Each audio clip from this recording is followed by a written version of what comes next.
Hello, it's Naomi from Over the Garden Fence. We're talking today to... Oh, that was one of my fluffy ragdoll cats. I think that was Emile. Could have been Hector. They're both really keen to join in the podcast as well.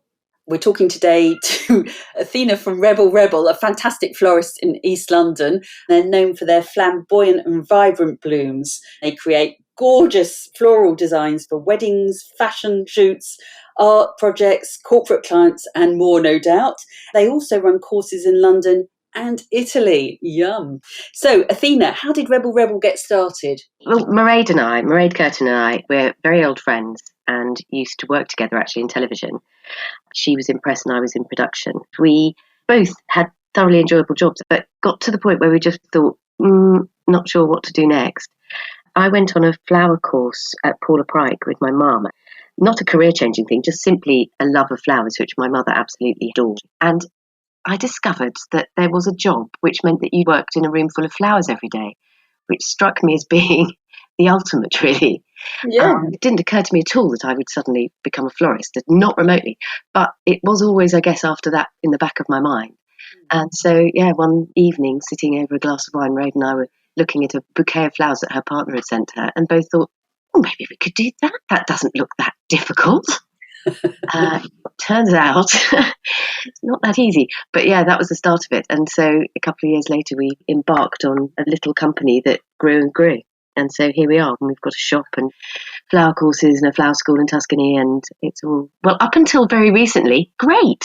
Well, that's my next question. How are you coping with COVID-19? Like everybody, we're struggling to find our way, but we've just gone back to basics. Mairead and I, we're not furloughed, so we're working, and we get flowers delivered to us twice a week, and we get foliage from a flower farm down in Kent, and we make up bouquets and deliver them to anybody who wants to buy them. It's been wonderful because lots of people want them, and we're doing it completely contactlessly, as you'd expect, but you do still stand at the end of the path or whatever it is to wait for somebody to come down and collect their flowers.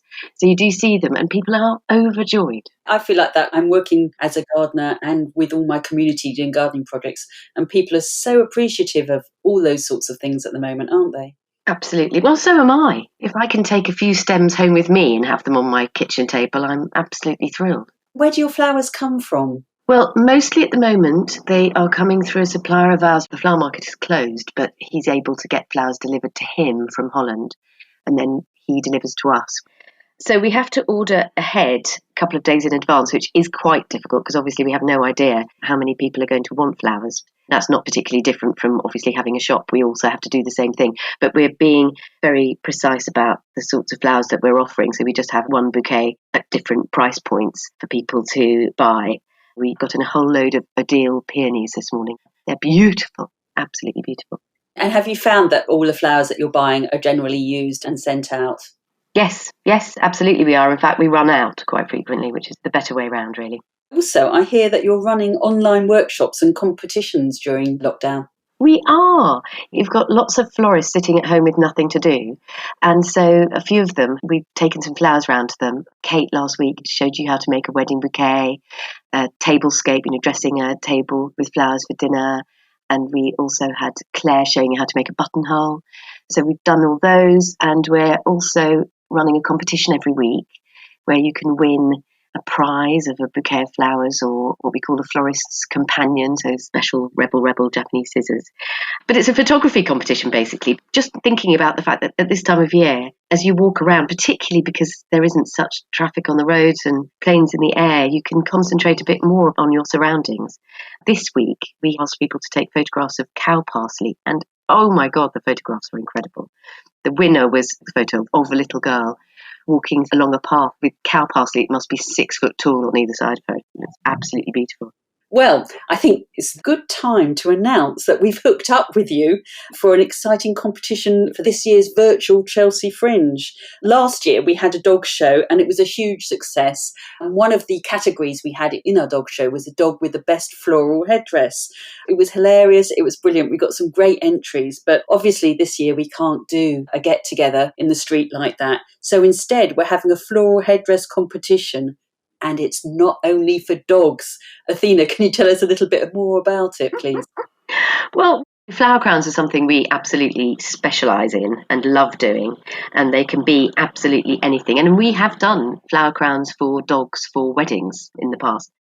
When we do our flower course in Tuscany, on the final day, we make flower crowns. We all sit around a big table and we slowly, carefully put the flower crowns together and we chat. And in the evening, we all wear the flower crowns. And it's such a thoroughly enjoyable day. It reminds me of people quilting, just sitting for hours doing this very careful work. And yesterday, I had an Italian lesson with a friend, another friend who's Italian, who was teaching us. And the three of us made flower crowns while we were having our Italian lesson on Zoom, chatting together. And it was such a pleasurable thing to do. It's something that people could do together. You don't have to do this by yourself. You can actually share it, and it's even more fun.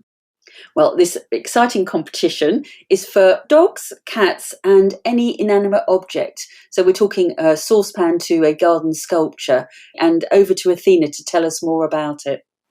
In terms of the inanimate object, it could be absolutely anything really, but something that would hold a floral crown. I'm thinking of a mop head, a saucepan, a garden sculpture, football, who knows. Oh, sounds really interesting. I can't wait to see the entries.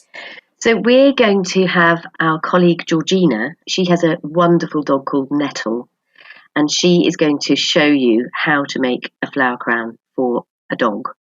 But the same is true for any of the categories. So you can watch exactly what she does and then use whatever you have to make your own. That's what I love about your online tutorials, actually, because one imagines that you need all sorts of specialist stuff, but you tell people before the event, don't you, what they can find in their house that they can use. Exactly. It is obviously useful to have proper tools and the wires that we use, but there are things you can use instead. So yes, we'll always say, this is what we would use if we could, but in your house you will probably be able to locate these tools. Brilliant. So everyone can have a go in that way. Exactly. And if you don't have your own garden, you don't have any flowers to pluck at the moment, I know that my local greengrocers is selling quite a lot of flowers and plants, and lots of the supermarkets are still selling flowers. So you should be able to access flowers at some point in your daily routine, hopefully. Yes, as you say, there's always something. And you can make a completely leafy crown. It doesn't have to be flowers. In fact, a leafy crown is very beautiful. Ooh, yes. So get thinking about your floral crowns for your dogs, cats, or your inanimate objects. Watch the Rebel online tutorial, which will be available from Friday the 15th of May. Now, to enter, all you have to do is post your entries on Instagram by 22nd of May and use the hashtag HeadyFringeFlowers.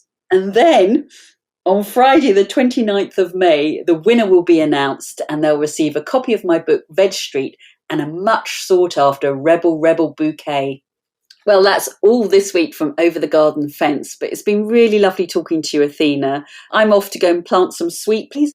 What's your day looking like? Well, we've got a delivery of flowers that I'm just about to go and take out of their buckets and cut the ends and condition them properly and enjoy making up some bouquets, because normally I sit at my computer and other people do this, but now I'm getting to do it. So I've got beautiful, I mentioned before, Adele peonies, which are a creamy white, and Solomon seal and Achillea and Aquilegia. Gorgeous stuff. Oh, I want one of those. Really lovely talking to you. Have a great day. You too.